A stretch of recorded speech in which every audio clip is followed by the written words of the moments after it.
Watch this.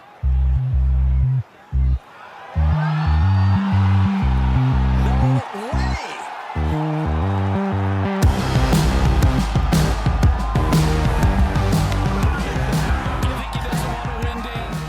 Di, thank you so much for inviting us into your home. Di Thomas, how are you?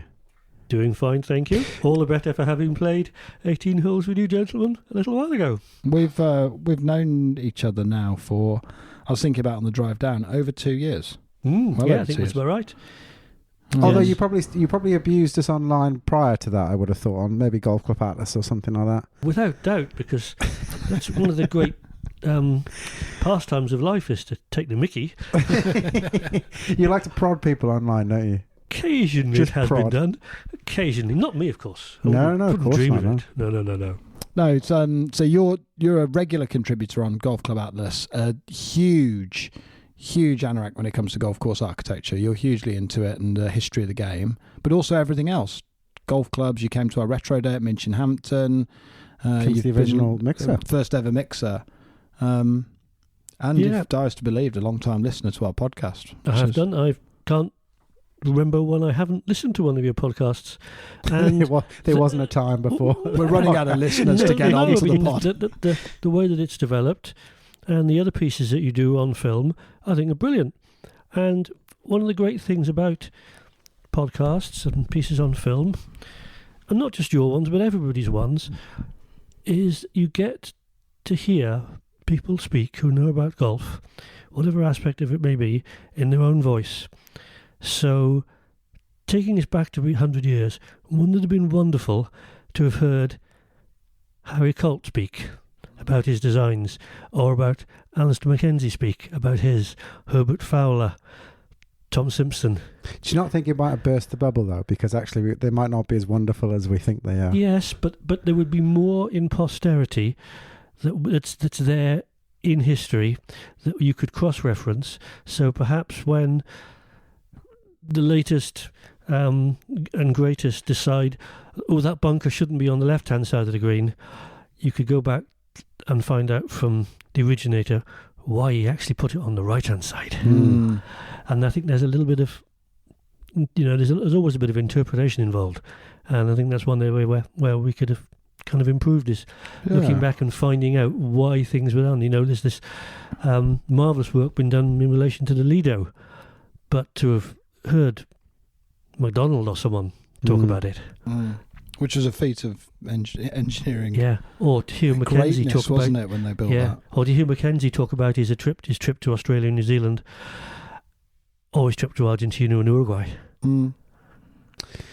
Talk to us a little bit about your background, Di. It's nice to have some fellow dulcet Welsh tones on the podcast. You're a Welshman living in Worcestershire? World. Are we in Worcestershire? Yeah, we are. Of course we are. Yeah. St Malvern's. Yeah. I've just travelled, been in the car for an hour. It's hard to believe I'm still in Worcestershire. How did you get here? Why are you so passionate about the game? And then kind of will lead us on to what we've done today. I've been involved in golf since I was 5 or 6 years old. That's when I started to play, as many of us could back in those days. Municipal putting greens in the park, pitch and putt in the park, with your granny and your uncles and your aunties and your parents and these kind of things, and then with your mates, and you pick it all up from there. And I was always really enjoyed the game. I enjoyed other sports too, but golf was the one that caught my attention for some reason. Maybe because you can practice on your own, whereas other sports you always need someone around. It's such a shame that those facilities, like used to exist in parks and municipal bowling greens as well, no longer exist, because they were a wonderful place for a 6-year-old or a 9-year-old to learn something and to have fun, which is really what it's about. Unless you're in the business, we're all here to have fun.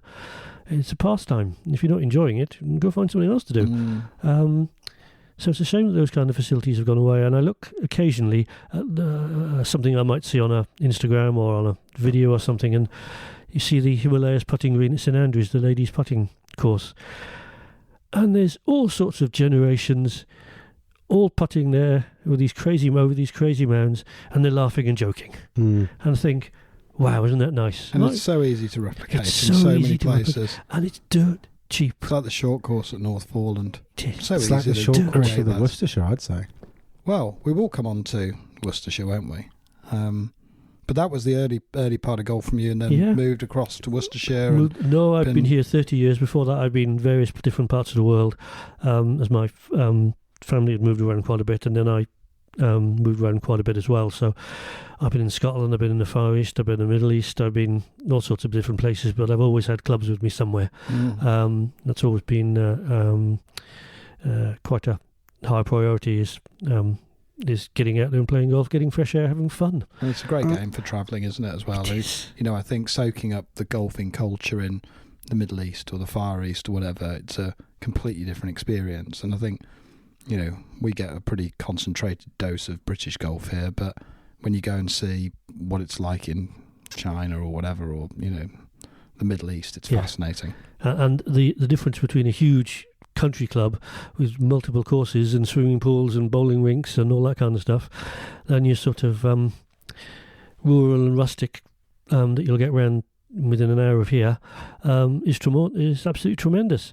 But then again, one's got a huge budget and one's got small budgets. That's what you like, though, isn't it? The really sustainable, the raw golf, the stuff that feels like it costs £3.50 a year to maintain. You talked about if you bought an in-last. We were talking about Cove Sea earlier. These types of places that are hyper sustainable, really. It's a simple game, really. Ball, stick, hole, and you can have fun. Do you need 14 clubs and everything absolutely manicured and polished? Plus, then, great big clubhouse facilities. Do you really need that to have fun? I question it. Some people, that's what they think about golf, and we're all different, and each to their own and all that. I like it a bit more basic. You find your ball in a fairway in a bare lie. Well, there's a skill in hitting the ball out of a bare lie.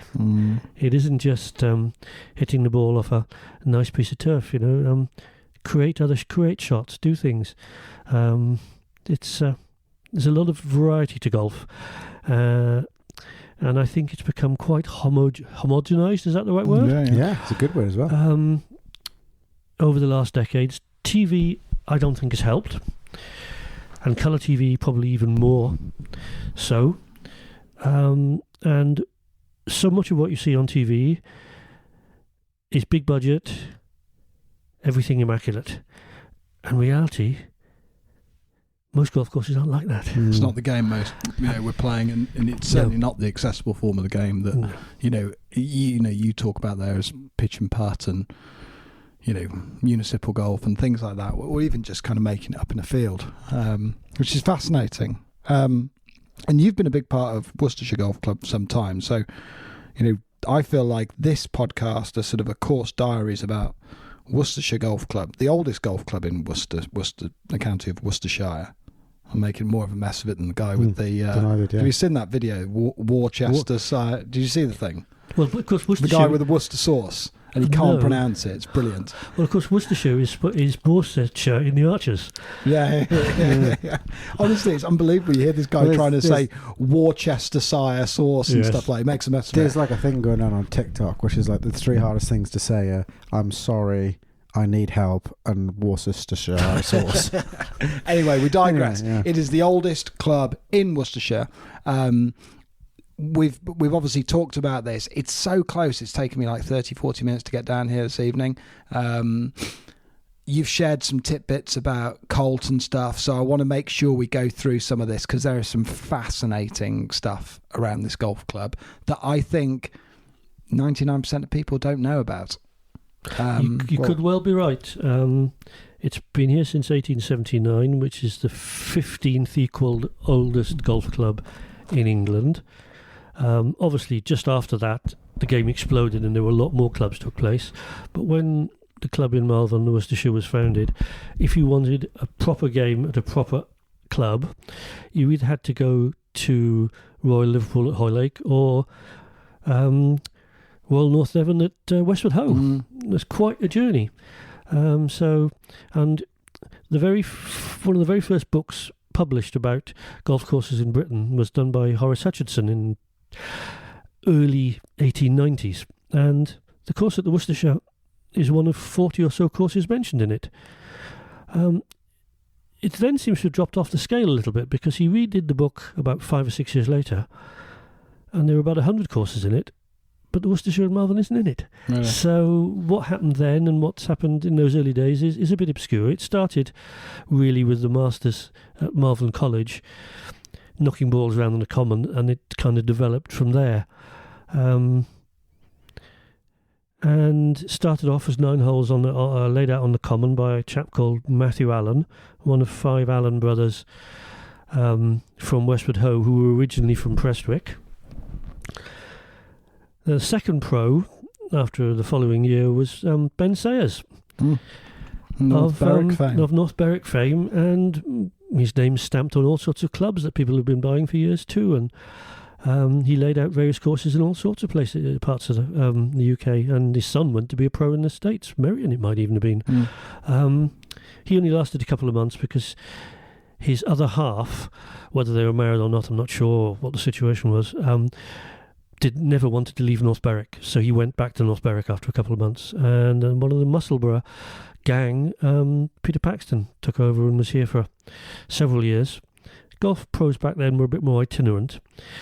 Summer would have been playing and lessons and that kind of stuff, and winter, when the ground was wet, would have been more making clubs, because a pro would probably have had several assistants, and they were all in the making clubs. And one of Paxton's assistants for a while was a guy called Douglas Rolland. That was later on. In fact, I've got that wrong. I meant to say David Brown. David Brown. His name just crops up all the time. Especially around this area. Yep. One at Musselburgh. Weird, for listeners to this podcast who don't know, he won the Open Championship at Musselburgh, having been dragged off a roof. He was a roofer, shoved in a bath, put in some clean clothes, and went off and won the Open Championship. I want to say... don't put a date to it. You'll just offend yourself. Fair point. He just won the Open. Fair point. Okay, he just won the Open. But he also, we were talking about this, he died penniless in the States after the Great Depression, I believe. With pains I think I said to you, and you were like, I don't know where you've pulled that from, Sam, but I think he taught Queen Victoria to play the game of golf, perhaps. He laid out Painswick. He was a pro at Cleve, wasn't he? He was involved with Cleve a little bit, but I think that was in his days at Malvern. He came to Malvern as Paxton's assistant. Then he went away. Then he came back later to replace Douglas Rolland, who'd taken over from Paxton. And we'll come on to Rolland a bit more in a bit.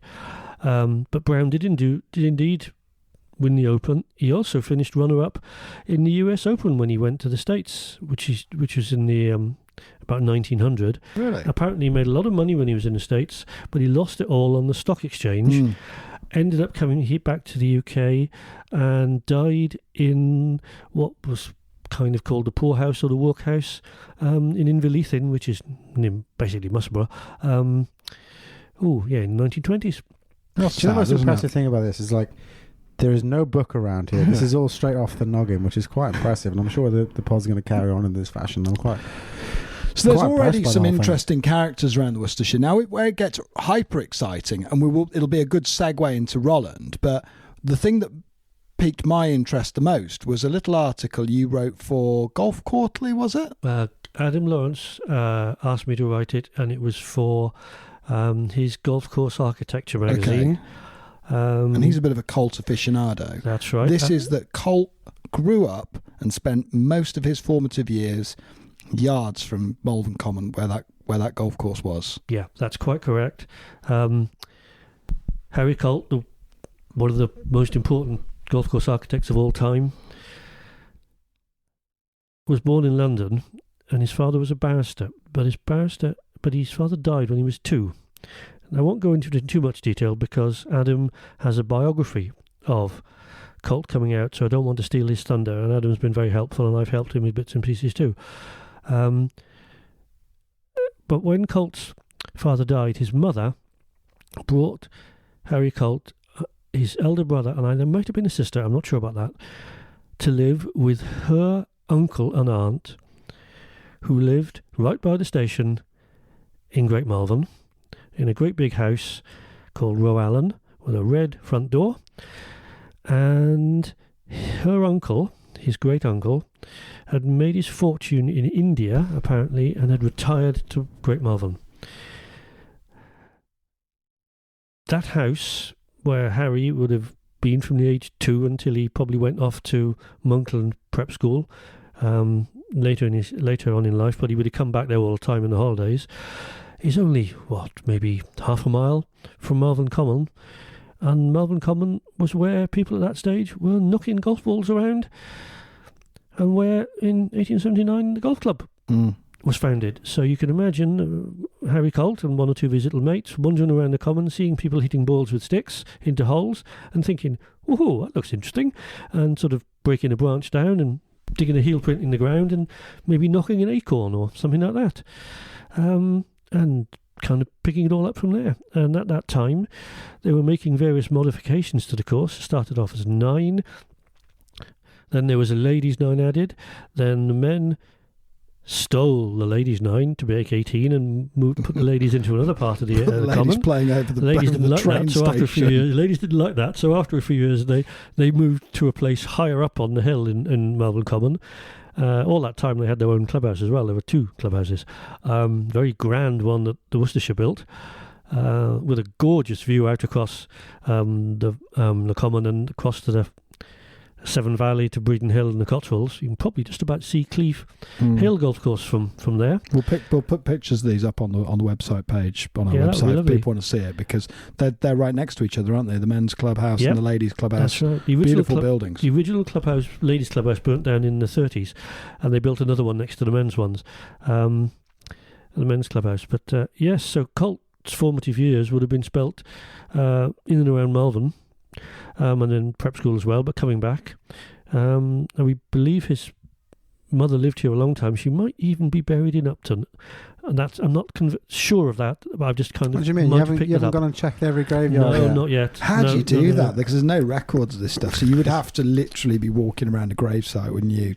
And that is weird. Yeah. I mean, that's when this starts to border on the unhealthy. That's when people start phoning now it's the dark, relatives. and there might be a full moon if you fancy going for a little wander. Well, when we were curb crawling past the train station, taking photos of Colt's old house, it was. I think we bordered on the slightly obscure at that point. Yeah, so that's a bit of Harry Colt from in there, and of course, while he was involved at Malvern, the pro for a while would have been Douglas Rolland, allegedly one of the 2 best players in Britain at the time, although he had a few interesting aspects to his life that made him not enter very many tournaments and not be able to get across the border back into Scotland. So what was that? Because Colt went down to develop Rye with Douglas Rolland. My understanding from something I might have heard Adam Lawrence talking about was that Rolland was essentially on the run from the Scottish government, or he was essentially outlawed or exiled or something like that. But clearly Colt, who seemed like quite a meek and mild character from what I understand, seemed to have like quite a good partnership with this guy who seemed to be the complete antithesis of Colt. Yeah, Douglas Rolland, from what I gather, seemed to have what I might call judicial problems. Right. He was in trouble for something big, I think wasn't he? I think he was rather fond of ladies. Right. Perhaps more than one. It's And quite fond of the booze. and I think he might have quite been inclined to be a little thirsty as well. But anyway, yes, he and Colt is supposed to have said somewhere that Rolland was his the person he modelled himself on as a golfer. Clearly not off the course, though, either, which is quite 'cause interesting. I'm sure Adam's book will go into a lot more detail, but Colt seems to have been a quiet, modest Victorian gentleman, whereas Rolland was perhaps something different. But anyway, while Colt was still a member of Malvern, and he stayed a member of Malvern until the mid-20s, he was on the R&A committee. He was involved in building golf courses all over the place. He'd obviously finished his degree and started working as a lawyer, and went down to Rye, where I believe Rolland was already there when Colt turned up. Clearly travelling And after a further little while, south. Rolland left, and later on, I think Colt left to go to Sunningdale. But yeah, if it hadn't been for Adam, I would never have realised the Colt connection, and I don't think anybody else would have done either, because it's not really mentioned in any of the documentation and stuff. And I've read the minutes in every minute book going back to 1879, and there's really very few mentions of anything. There's bits and pieces in some of the record books in terms of the ledgers with paying subscriptions and a list of members and things like this. But in terms of Colt as the foremost golf course architect in the world, probably, or damn near it, you could talk about Mackenzie and Simpson and Fowler and Braid and Donald Ross and various other people, but not much doubt that Harry Colt was up there. The strange thing was that the whole time he was involved with the Worcestershire, and he was a member for like 30-odd years, not once do they seem to have asked him to have helped in any way or advise on the course or the courses on the common, which seems a little bizarre. And then we move on down the line to the 1920s, when the courses on the common were becoming a bit busy, not just in terms of play, but other activities as well, as population went up and things, I guess. So the Worcestershire laundry outside and stuff like that. Yeah, that's right. Laundry, drying laundry on it and things like that. That's the kind of one that often comes up. So the Worcestershire decided that they would move to another location, and they bought a farm only half a mile away, Wood Farm, which is where the current course is. And they asked Harry Colt to have a look at the land. Just surprising. So he did. And he came back and he gave them a price, and then nothing happened. Nothing and nothing and nothing and nothing. Until a couple of years later, when a chap from Leeds who'd been a founding member at All Woodley, he moved to Malvern when he retired and sold his business and joined the Worcestershire. Was only a member a couple of years because he passed away. But he obviously exerted some influence, because, lo and behold, they asked a chap called Alistair Mackenzie to come along and have a look at the land in Malvern. So there's a member there that tried to sort of... So some ways or other, for whatever reason, maybe Colt knew too much and therefore they didn't want to involve him. Sometimes it can be too close to home. I mean, I suppose there's a few things just running through my head here. I mean, there's Blackwell as another example, obviously our home club, which is a Simpson Fowler design. My understanding is that when we put that out to tender, Colt was deemed as too expensive at the time, and that would have been before when we're talking about now, which I think was 27 when Mackenzie got involved here. Yeah. However, on the other side, Colt was like a pretty straight-laced character. You know, he went to Sunningdale, got paid 150 quid a year for the job when he did that, and he could have earned 1,500 quid a year as a solicitor. So I get the sense he wasn't a greedy character. But the other big thing, I suppose, Mackenzie and Colt, and this is right towards the end of, Colt's at the peak of his powers. My understanding was that Mackenzie and Colt worked collaboratively together, but they essentially said, Mackenzie does the stuff up north, Colt does the stuff down south. That was at a very crude high level. So was this then a point of a bit of division? But they were also, I mean, you'll know far more than me, but they were kind of passing of the baton, really, weren't they? Because obviously Colt went up and advised Will Woodley and said, crack on. Colt went up to Will Woodley and he said, crack on, and Mackenzie's doing a great job. We're talking about an era here when Mackenzie got involved here at the Worcestershire, which is towards the end of Harry Colt's finest work. He's already done Pine Valley by now. He's done Pine Valley, he's done St George's Hill, he's done Sunningdale, he's done some of the Holland, some of the greatest courses on the planet. And then obviously he's getting into bed with Mackenzie. They were partners. That's why I don't understand why they would be divided on it. It goes back even earlier than that, because Colt did indeed advise or confirm that what Mackenzie was doing at All Woodley was good stuff.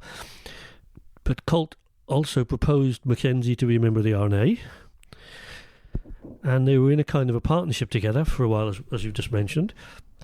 So it is a bit strange what went on.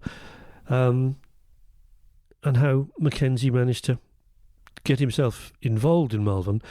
And I was looking through the minutes, and in the back of one of the minute books, tucked into the back folder where you wouldn't really see it, a letter dropped out, and it's a letter from Harry Colt. It's the one I use in the article. And I'll just... You're reading this part. You can't do this verbatim. I'll just read this. It's only 2 paragraphs. It's to the secretary of the club, and it says, and it's from Harry Colt, I have heard from my old partner Mackenzie that he's been asked to go to Malvern and report on the proposed new golf course. Is this another scheme, or is it the proposed land which I reported on, and if so, are the committee dissatisfied with me? If you can give me any news, I should be glad to hear, and should you like me to come back and talk to the committee again, I'll do so. So quite restrained, rather than saying, I'm a bit disappointed because I'm a lifelong member. I do think this is like 1920s, yeah, of course, stiff upper lip. 1925. Yeah, but you would be really pissed off, wouldn't you? Yeah. I think that sounds pissed off. If Tom Doak had been a member somewhere for 30 years and then they were like, we're going to redesign a course, you'd kind of think Doak would be kind of half expecting to get the gig. Well, you can imagine if Mackenzie had been a member somewhere for 30 years and they hadn't given the gig to Colt. But yes, I get the impression from that and from other things that Colt was a Victorian gentleman, and that's how the letter reads. And he feels very, very hard done by. Indeed, what's interesting, after being a member of the club for 30-odd years, including the time when he was on the R&A committee and things like that, and doing all his work all over the UK and the hot continent and in the States too, surprise, surprise, the following year, 1926, he didn't renew his subscription. Strange, isn't it? There's a bit of a message there that he feels as though he's been... hard done by or whatever, but interesting, anyway, very interesting chapter of events though. Yeah. And you can but just guess what was going on, but it is an interesting turn of events for sure. Yes. And it is what it is. But what you were left with, and because this takes a lot more steps, which I'm sure we're going to go into. But what you were left with was a fabulous set of golf holes from Mackenzie. Oh yes, Mackenzie did a really good job. I'll elaborate on that in a minute, but just to go back a little bit, the letter that Colt wrote to the club that I mentioned read a minute or two ago was written on notepaper from Colt and Allison and Co. Ah, yes. Now, Allison, of course, good reminder, Charles Hugh, or CH, whatever you want to call him, Charles Allison had been at college at Malvern College. So that's where whether he was a playing member golf. of the club, I haven't been able to ascertain, but he would have played on the course at the Worcestershire on the Common as a pupil at Malvern College. And Malvern College backs onto the common land, It isn't does it? indeed. So, it's So there we go. 10 yards of And it. Would that have been the same time, or is he like a No, generation or two younger? He would probably have been there maybe 15 years, maybe a smidge of overlap, but nearly probably a generation younger. Probably more coincidence So than at anything. a time, you would have had Colt, Allison, Mackenzie. They all would have been here. Not at the same no, time, not I at the same doubt. time. They wouldn't have been Colt a and Allison crossover. were together as a partnership. Mackenzie and Colt had sort of split up by then. Okay. But the interesting thing is that you've got two people with ties to Malvern and the Worcestershire Golf Club, and yet the job to build a new course was given to Mackenzie. Because by the 30s, Allison was building and doing the rest of the stuff for Colt. He didn't He was travel, indeed.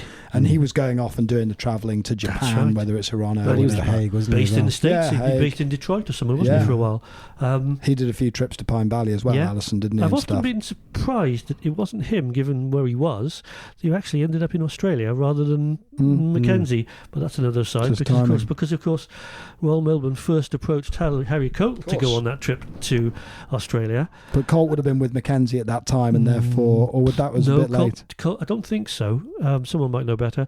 But Colt turned it down He did because of like his to wife, travel, because didn't of his wife, his age and his wife's health. he? That's the story. But there's obviously some little iffy thing that happened there. But anyway, Mackenzie built the course. Or rather, he turned up 3 times and did it, and that's Alistair. And his brother built the course, Major Charles, and under the name of the British Golf Course Construction Company, which, of course, Alistair and Charles Mackenzie owned 50-50.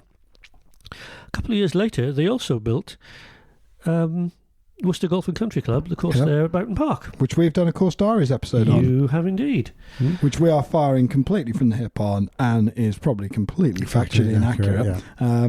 But we would encourage our listeners to go back. I think that might be if for nothing else, just to realise that maybe our knowledge has come on a little bit. Yeah. You I know? think that might have been our first or second Course Diaries podcast. It was E-Doors, definitely. Yeah. E-Doors. Yes. So that's after this. That's after. That's he worked 2 here. years later he did Yeah. that one. In fact, the Boughton Park might well be his very last ever course that Mackenzie built in Britain. That that definitely won't be in the Cookie we Jar didn't say Course that. Diaries podcast. Just I to think manage any expectations. unless he didn't. He might have done bits and pieces, but I don't think there was a full course after that. I'm sure I'll get an email or something from someone telling me I'm talking rubbish, but that's my understanding. Because basically, then he was trying to spend as much time as he could overseas, because that was when he started to have issues with marriages and divorces and all sorts of other various bits and pieces used to come in from then, and it was noticeable how he was very good going from his timeline. There's a very extensive Alistair Mackenzie timeline put together by quite a few people who have done It's a brilliant good, though, job. isn't it? It's really, really good, and you can notice that there's a trend. He was never in Britain in the winter. Really? Bit like Winston Churchill. He was always out of Britain in the winter as well, and Mackenzie was always in the States or travelling somewhere, Aussie, South America, whatever. Yeah, There were some notable. Churchillian vibes to Mackenzie, I think. The sense of adventure and all of that sort of... lifting the arm, maybe, You think if you- consuming certain substances from drinks. Scotland, Yeah. possibly. I don't know, but yes, some So- life though. So going on to the course, Yeah. because Yeah. again, it's not done with Mackenzie, because we've got Mackenzie come in, and that's prior to the Second World War, which was obviously disruptive to the whole of the golfing landscape. And that obviously, when we talk about World War, we only really worry about the golfing landscape. He laid out 18 holes. Mackenzie laid out 18 holes, and from the photographs, very fine 18 holes too. I put them together in a book. Some people have. It's gone. Various copies have gone to everywhere from Japan to Australia to the States to as far as Bromsgrove. It's gone to Bromsgrove. Yeah, There's a copy. Yeah, probably I got there. rarely leave home without it. I'll be honest with you, Probably Di. got there slower than one or two other places it's got to. No, I'm being cruel there. Yes, and the photos look terrific, and the descriptions in various little pamphlets which were written every couple of decades. They're very positive as well.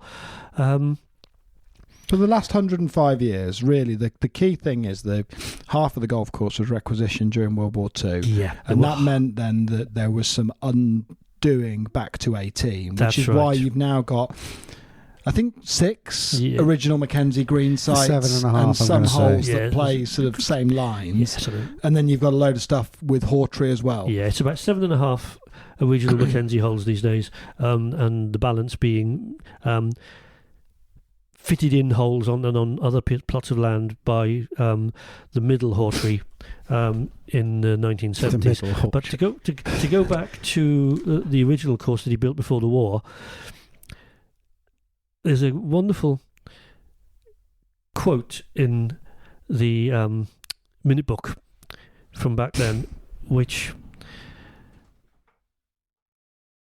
says, "Mr. Mackenzie, why did you cost us so much more money than you said you were going to charge us?" And he said, "Well, I'd done it for half the money if your committee hadn't interfered as much." Which is quite an interesting comment, because He loved Greens committees, Mackenzie. yes, He loved them. but, because 2 months after the Mackenzie course first opened in 1927,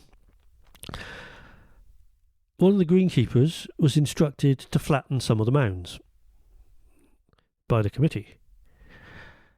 About 5 months after the course had was finished, they asked James Braid to come and have a look at the course. So he did, and he gave them a report. They're a very distrusting group, weren't they? And Braid gave them a report and some ideas. There's no money, so they didn't do any of them. A couple of years later, they might have modified 1 or 2 greens, with Braid's ideas. But they carried on with what Mackenzie had done, modified a little bit themselves, and then, surprisingly, and this is almost staggering, sort of late 1930s, they asked Harry Colt to come back and have a look at it. Wow. Which He probably told them seemed to staggering. whistle, I assume. I don't know to what extent he did, but the fact that they asked him does seem really quite strange, but never mind. But they never did any more work because it was the Depression, it was coming up to the war, there wasn't any money, struggling with memberships, blah, blah, blah, blah, blah. But obviously, from the photographs we've seen, it must have been one hell of a golf course, because the Mackenzie greens that are still left are they're excellent. superb. Exquisite. And we are left with one little special one as well, because when the club in 1939, when the war started, voluntarily stopped playing on the second nine of the course. They just played the front nine, and they let the second nine be grown for crops. But also, in the early 1940s, that second nine was compulsorily purchased in order that an American field hospital could be built there. 150 buildings were put in, all with huge concrete floorings. Not just wards, but also maintenance depots for ambulances, accommodation, you name it. And some of these footings are huge. So that nine basically disappeared. Except in one corner of a field, a long way from the rest of it, there's one green. It's the green of the old 16th hole, which was 420 yards uphill to a severe Mackenzie-like green. And it's almost like it's extremely similar to the 18th hole at Augusta National. Really surprising. It's incredibly severe, isn't it? Yes, really, really severe. And some pretty tough up and downs with a 60-degree wedge from the modern era and a spinny ball. What it must have been like with a ball that wasn't round and a sort of a 48-degree mashy niblick with a thin sole. Well, that's, even mind you, even getting there with something with a hickory shaft would be interesting. But it's a bit fabulous. Unfortunately, because of its location, it's been used a little bit as a practice green, and the current head greenkeeper, who is excellent, opened it up, and we played on it a little bit for a while, and it really is very severe. But because of where it is on the property, it cannot be sensibly linked in to any other holes on the current golf course, which is such a shame. But we've got a lot of land, and if the members were so minded, there would be a perfect hole or green to link into a 6 par 3s or 9 par 3s or a couple of par 4s and some par 3s, for youngsters learning the game, or for people of more elderly years who don't really want to go around the main 18-hole course. But it's there. It's still there. It can be examined. It can be seen. Quite a few famous golf course architects have been along to see it, and others, and they've all expressed, tremendous admiration for it and the potential it's got. But of course, it's there on its own because of the fact that the hospital was built. It was built for D-Day casualties. Fortunately, there weren't as many casualties as they anticipated. 5 hospitals, in fact, around this area were built, and they each had a speciality. And the casualties would be trained in from Southampton or Portsmouth or something like that, and then split around. But towards the end of the war, the hospital wasn't needed anymore, so it was used as a bit of a British camp for the British Army a bit. Then it was used by the Dutch Army because Holland had Indonesia as a colony, and the war against Japan was still going on. So the idea was to get all the Dutch troops from anywhere, or get them all together in Malvern, including the ones who'd been POWs of the Germans, and ship them. Get them all together and then ship them out to Indonesia to try to liberate Indonesia from the Japanese. By the time they got around to doing that, the Americans had dropped the bomb, the war was over, so it never happened, and it was all disbanded. Blimey. But the camp was then used by displaced people from the Ukraine and the 3 Baltic republics, who probably quite wisely were trying to get to stay here rather than go back and see Uncle Joe Starlin. Now, whether they all did or whether they all didn't, I can't say, but that was the plan. After that was disbanded then, the camp was still there. It was used by the British Army in bits and pieces, and in the early 50s it was used apparently by the SAS, who also used one or two other camps in the area for their own purposes before they moved out to Herefordshire way, which is where they've been ever since. Apparently, That's quite an amazing history, Try isn't was it? used. Apparently, we should have asked David about that on the course diaries with Try. Apparently, that was also All roads lead to Try, don't they? well, all the SAS special ops. Fascinating piece of land, though, in terms of a lot of history here. And it's the sort of club that, if I'm being brutally honest, you'd play and you'd say, "Oh, that's a cool green site," and that's a bit more of a muted green site. And you just don't realise the history you're walking on half the time with these places. And it's fascinating. I've been amazed by actually how strong links are between Malvern and golf going back to 1879, etc. Because so much of it's been forgotten, and so much of it isn't recorded in any what you might call national or international documentation about golf, which is kind of surprising. Perhaps it's because it was only a 9-hole course after the war, which it was from 1945 until the mid-1970s. That might be the reasoning behind it. Perhaps it's because Malvern is located where it is. It's a wonderfully pleasant rural town, a fabulous place to live, absolutely lovely place to live, but it's slightly off the beaten track. It's somewhere you drive past on the motorway or the A38. You don't necessarily come to or come through. It's not a golfing destination for sure. No. Like, as much as there's some great stuff in around the Cotswolds, and it's just, and I suppose that's the thing, and people write about what's big, and you wind it on to the 50s and 60s, and tastes have changed, haven't they? So fundamentally, and then you come right round, and then you've got sort of passionate souls like yourself who've really unearthed it. You've given back quite a bit to the club as well. Like, I think you talked at the beginning of this podcast about pitch and putt, and you talked about, where you found your love for the game originally. You're responsible for bringing that in at the Worcestershire. I guess you've got your own views and vision for the course. You love it to bits. I suppose just, where we are today and a bit about the course, perhaps. Well, I was been a member for coming up to 30 years, and for quite a long time I looked after the junior section, and that was great. I really enjoyed that and got some very positive feedback, and I've had some very kind words said to me and written to me and things like that about it. But there was nowhere for little kids to play. So if you've got a 5-6-year-old, you don't really want to take them on the big course. It's not fair to them, it's not fair to the members. We did have a small practice ground, and after a while, it took a while, I managed to get half a dozen small greens built on it. Very, very simple spec. And that was for them. And since then, it's been interesting. It's kind of picked up.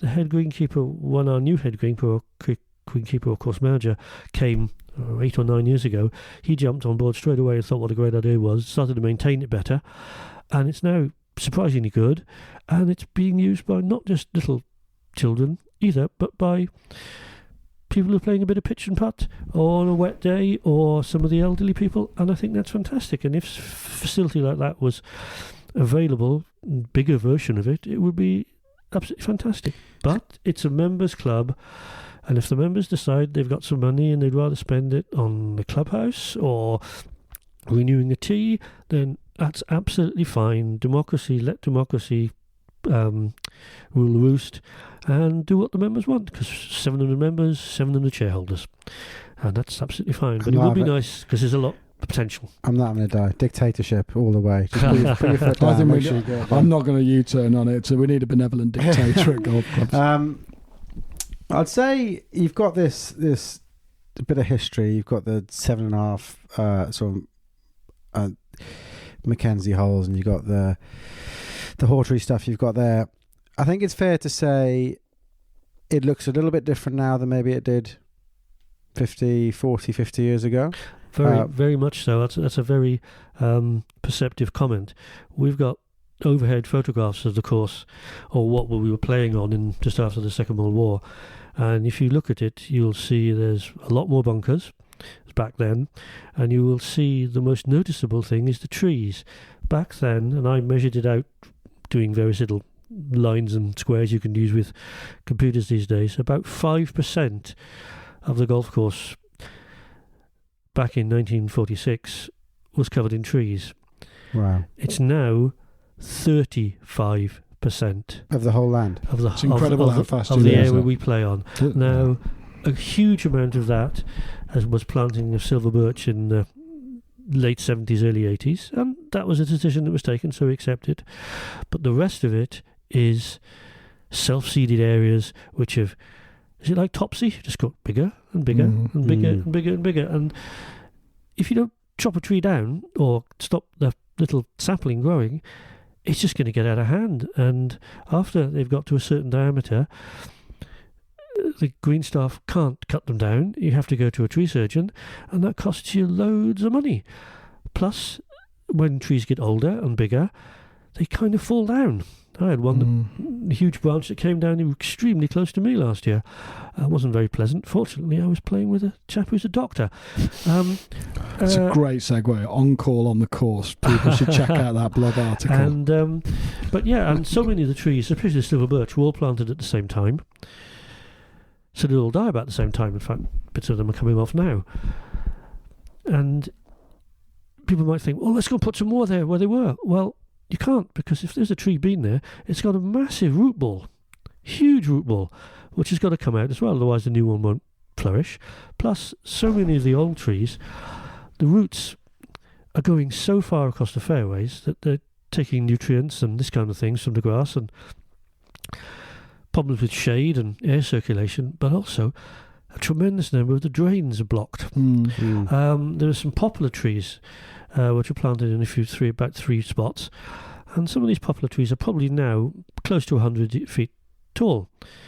Now, my understanding is that a poplar tree that's 100 feet tall will probably have roots that stretch for 150 feet. Yeah. They Now, block that's the 100 drains.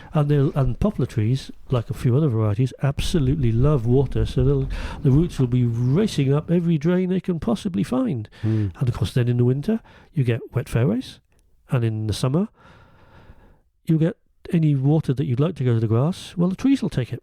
And of course, in October, we're coming up to it now, and today being very windy, we've started to see it. The leaves are falling off, and it's quite difficult to find the golf ball in the leaves, and then you have to pick up all the leaves as well. In fact, I did a little exercise, and the course manager was quite surprised when I told him that I thought every year if he picks up all the leaves, he'll probably have to pick up, I think it was 220 billion leaves, which is quite amazing. And then the big question there, Di, is why on earth would you go to the levels of calculating it? But I do think the golf course, there's no getting away from it.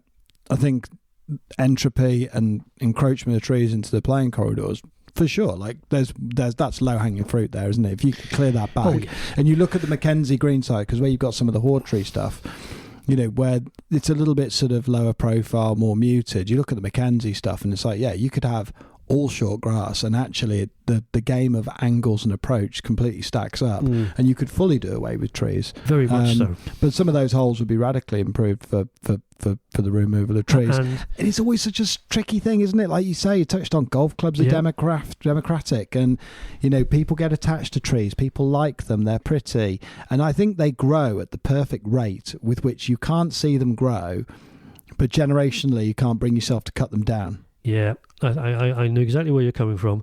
And one of the sad things is that so many golf clubs, and it isn't just Malvern and Worcestershire, it's all over the country. The trees they chose to plant, a lot of them, were not indigenous to the location.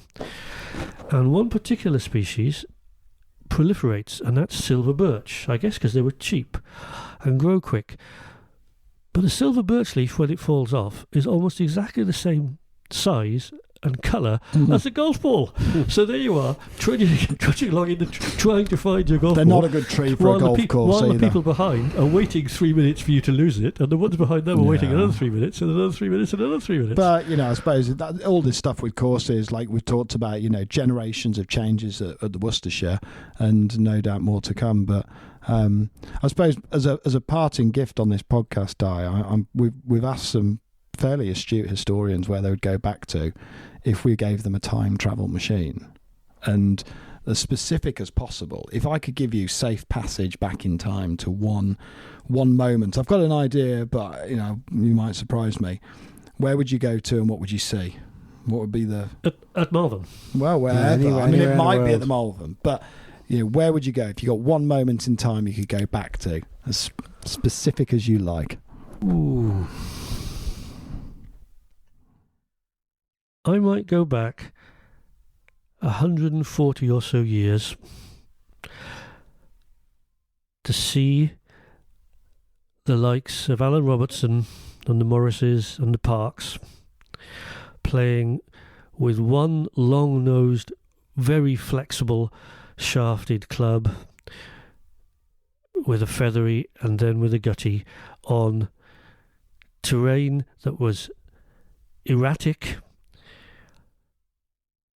and in weather conditions that were iffy, wearing jackets and ties, because essentially it's a simple game. As I started out saying, it's a hit ball with stick into hole, and that's what they started to do back then. And it would be nice to be able to see something like that. Watching Tiger at his best, or Nicholas or Sevi, fantastic artists, wonderful, incredible, brilliant. But I can't help thinking that I'd also like to see some of those guys using the kit from a long, long time ago, because they would have been equally good, but to have seen the way they would have absorbed the technique that was needed to get the best out of the equipment. The equipment has become a bit of a crutch these days. The golf ball, okay, it doesn't cut anymore, unlike Bellata, which is nice, but it does go straight. Doesn't curve Goes anything like they miles. used to.